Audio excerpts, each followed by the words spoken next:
Welcome to Rowing Rapids. This is a little video series where I row some rapids and then go back home like I am now and voice over what I'm thinking in my head as I go through. And today's a unique day. There's just two of us. I normally boat rivers like this with a bigger group. Two people, to me, there's not enough safety there if something really goes wrong. And so because of that, first of all, the person I'm boating with is super solid. I really trust him. And that's an important detail. If this was somebody who was like, I thought would get into trouble, I probably wouldn't have done just a 2-boat trip. And if there's something wrong, he's super nimble. He can run up the bank. He has safety gear. Like, he's just a good heads up boater that's physically fit. And that's important to somebody I'm just going to do a 2-boat trip with. And I'm following him. He's running the lead. And my goal here, he's choosing the line. He's setting the pace. My goal is to keep the spacing correct. And it's a hard job because I'm now boating at his pace. If he's pushing, I probably have to push. If he's pulling, I probably have to pull. And that's an important detail for boating because you don't always get to push or pull or do what you want. When you're boating at a high level, you need to basically be boating at the pace of the group, which means not always taking the line you want and not always boating the way you want, right? I might go slower through here because I like to pull, but because he's kind of bombing down pushing, I'm going to maintain that pace. And a good example is right here in this next bit. I normally go left here. It's very conservative. I think it's more challenging, but I'm going to go right because he's going right and it's fast. If I took my left line, our boat spacing would be way off. And if I took my left line and I got stuck, he'd be way ahead. So again, it's my responsibility to stay with him and keep our distance small. And it's important because if he swims, I'm his safety. Like if he was to fall out right now, I need to be able to push ahead and hopefully get to him.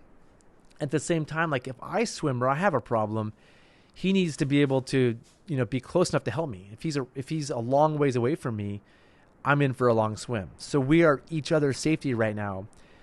And me as the second boat, it's my job to maintain that spacing. It's a little bit of his job too. He should be looking back, helping with that. But a lot of this responsibility goes on the number 2 person. And so, if I'm slowing down, he'll slow down too because he's looking back. But again, he's so busy reading the water, setting lines, he's going to boat the way he wants, and it's up to me to stay with him. So it's worked really well. That was Ram's Horn on the Wind River. Here we're going into balls to the wall right. And this is interesting because he takes a right line here. I'm going to try to get cute, and I want to go Charlie's Angel style with him, and I get stuck.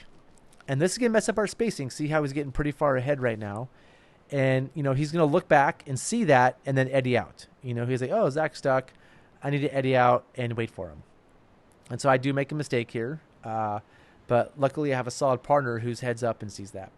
And, I probably should have followed him. His line was solid. It went good. I probably should have followed him. It wouldn't have messed up our feng shui or our pacing. But it worked out fine because, again, he's heads up. And he's waiting for me. And once we get in that little pod, once we get our spacing back, he's going to enter the rapid. And in this rapid, he's going to go right. I'm going to go center. I don't like the right line. I've seen a lot of flips over there. And so I'm going to mess up our spacing again because I'm not going to take the same line. And in this example, it's because I feel way more comfortable with the center line.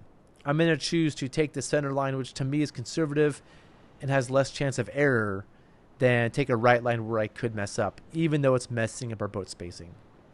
So anyway, I just wanted to point out, running the rapid, I'm thinking about the moves and where to put my oars and all that stuff.